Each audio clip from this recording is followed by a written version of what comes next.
Barry Lee Scherer from the University of Brighton. And what you might think is that I have a bit of a strange accent for somebody who teaches in a British institution, and that's because I have spent half of my life in the United States and half of my life in the UK. So Americans think I'm British, and British people sometimes wonder where I'm from. I've been asked to come and do a little presentation of some ideas that interest me, and I just wanted to share those with you today.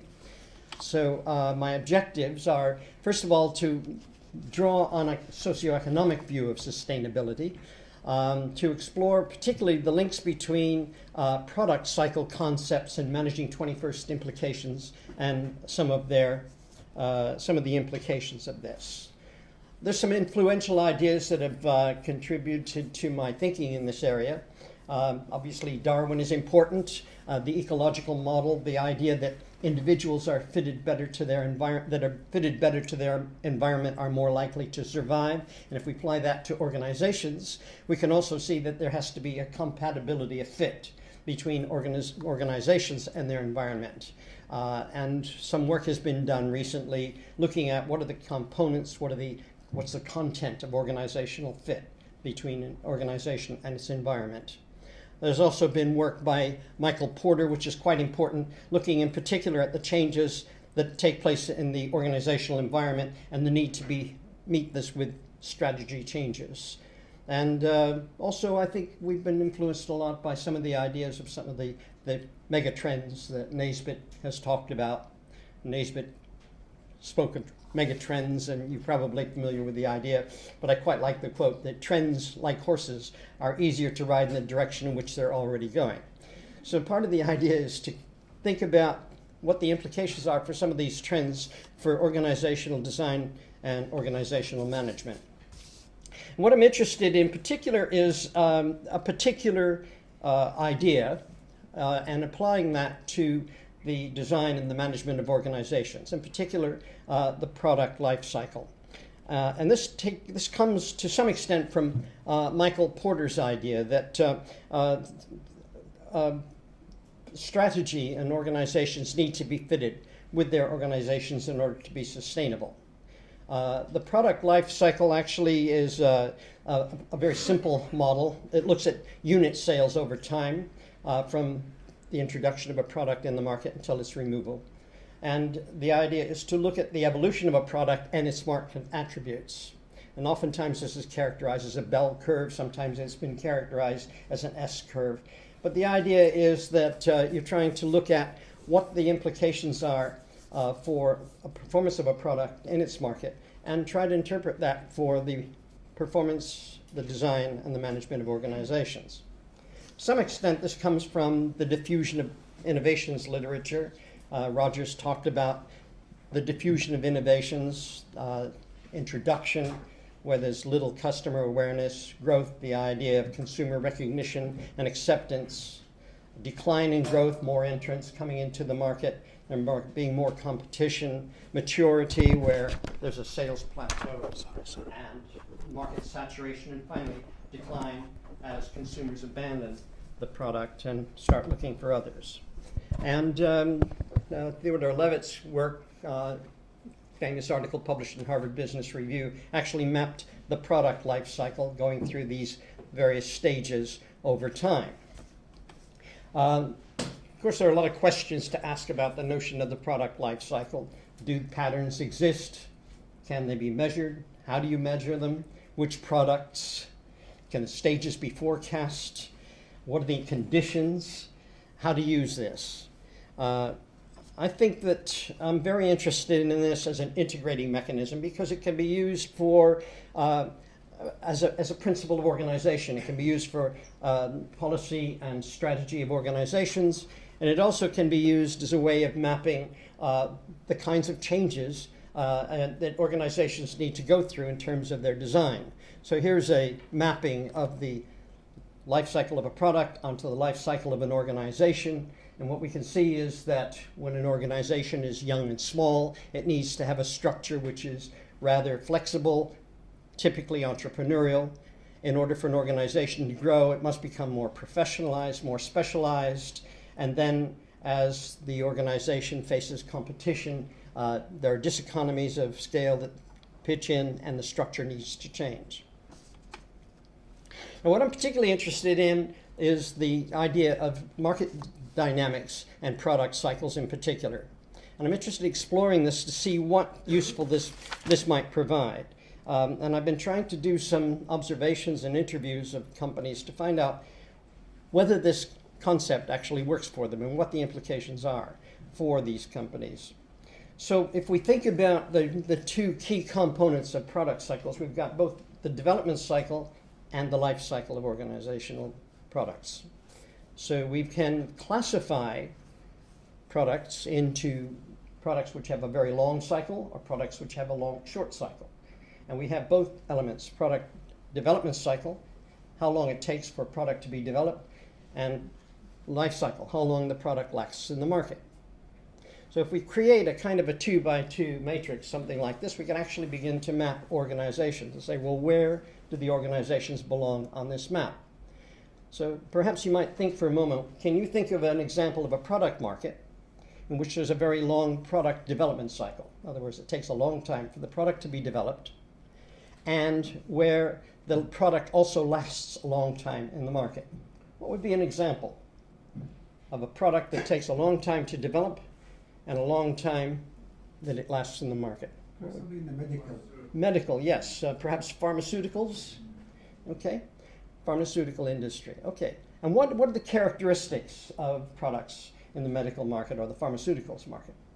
They're products that need a lot of clinical testing, need a long time to be developed because of there are big obstacles, and maybe there are many research projects that need to be undertaken before discovering one that works. And so what you'd expect to find is that companies that are involved in pharmaceutical research would be located at that end of the spectrum. What about another example besides pharmaceuticals? Another example of a product market in which it takes a long time for the product to be developed and it lasts a long time in the market.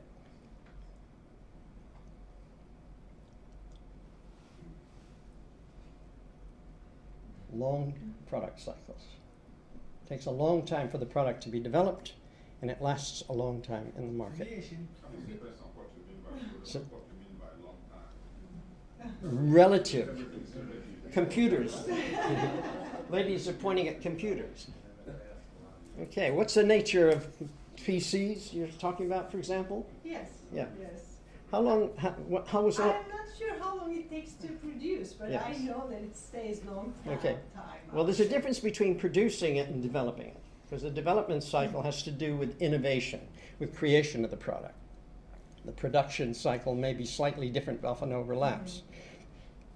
So you might want to suggest that pharmaceuticals would typically last longer in the market and take longer to prepare, and that computers, PCs, for example, how old is yours? 1 year. 3 years? 2 years? 1 year? 3 years. 3 years, okay, that's not bad. And what about pharmaceutical products? They might last 20 years in the market. And what is it that makes them different from computers? So that they have patents. What's the incentive for a company to make a large investment in products development unless they have some kind of protected market? So the protection is their We are patent. talking about the usage? Sorry? Or we are talking about the usage, the life, how long it No, takes? how long Or the are product we remains in the talking market. about after I dispose? No, how long the product is being offered in the market before it is replaced. Okay. So what we expect to find is that some products at this end of the scale would have particular characteristics, and the companies would have particular characteristics.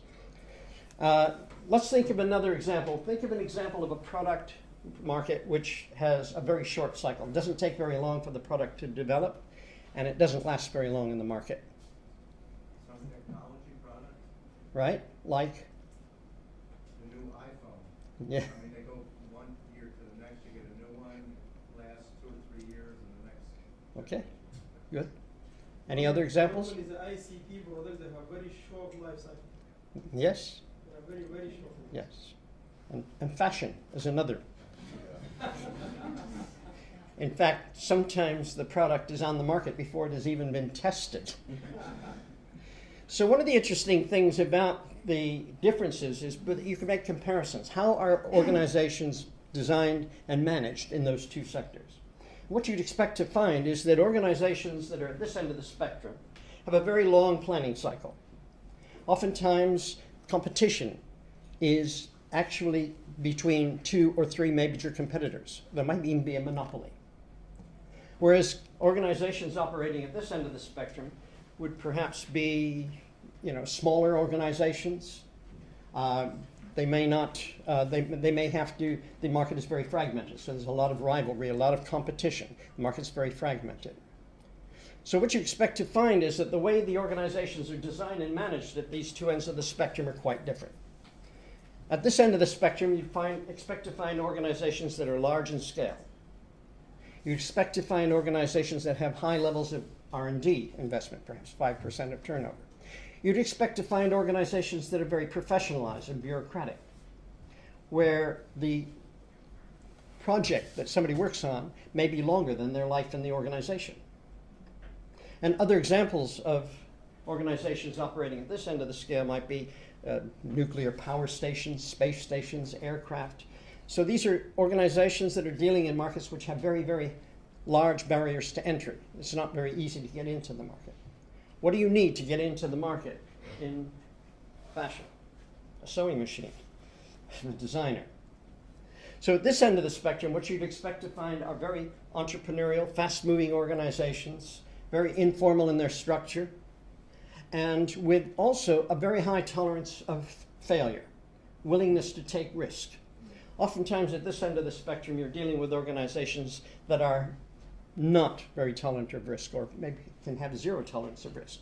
If you're building airplanes, you can't have a tolerance for just a 1% failure rate. They all have to fly. You can't have, so you have a complete intolerance for failure. So what you can see is that the model is kind of useful for giving a map of the different kinds of organizations at different ends of the spectrum. Now, what I'm interested in is not just that we're taking a snapshot and looking at organizations at different ends of the spectrum. I'm interested also in what's happening to product cycles. What's been happening to product cycles is that they are getting shorter. So what we've seen is we know that there's increased rivalry, increased competition, trade barriers are coming down. Organizations are able to do business across national boundaries more easily. There are new competitors in the market. Information technology and computing technology does a lot of things. It means that organizations can be managed in a very geographically dispersed way. It also gives companies a lot of access to markets, to new customers, and also gives companies a lot of information about markets. So partly because of deregulation, privatization, lowering of trade barriers, increased competition, what's been happening is that the product cycle has become critical. So if we look at product cycles, this represents the development cycle, this represents the life cycle. So when there was less competition and less rivalry, and planning horizons were longer, organizations could take much longer to develop and plan to introduce products into the market. And they also had a much longer time to reap the benefits of their sales in the market. What I'm arguing is that there's been an increase in competition and rivalry, and one of the impacts has been to shorten product life cycles. What it means is that companies are more quickly able to imitate products, so companies don't have such long periods of time to develop products. They have to be very quick. And second of all, they don't have such long periods of time to sell their products on the market. So they have to be able to manage the cycles more quickly. And of course, what happens when a product reaches saturation, companies have to make some decisions about what to do, a number of responses. One thing they could do is try to develop the product, maybe like the iPhone, introduce new variants, change the plugs, do something relatively minor to try and keep people buying the product. They could also look for new markets. But in any case, at some point, the market gets saturated will decline, and then the question is how to withdraw from the market. So organizations of all kinds are having to deal with these pressures. What I'd argue is that if we go back to this diagram here, that companies that are used to dealing with very stable environments where there's relatively little rivalry, where there's long-term planning horizons, that are suddenly facing new competitors, more competition, have to make a shift. They have to start behaving more like smaller, more entrepreneurial firms. They have to change their structure. They have to change their management style. What's required at this end of the spectrum is the ability to be close to customers, to be responsive, to be fast in responses. And at this end of the spectrum, you expect control and hierarchy, professionalism, and so forth. So the real challenge, I think, is for organizations that are used to operating at this end of the spectrum, is how do they shift themselves to become more like organizations at this end of the scale? If you look at some of the case studies of organizations that have been privatized, for example, telecommunications or the gas industry, where they've broken up into smaller companies and separate companies, they've had to make some dramatic changes. So what I'd say is that there's a really interesting model here. I'm interested in exploring with companies, how do they experience the product cycle? How influential is that on the way they are structured and the way they are managed? And if it is true that the business environment is getting more competitive and there's more rivalry, then to sustain themselves as organization, what changes do they need to make to keep pace? So that's my thoughts on it. Thank you.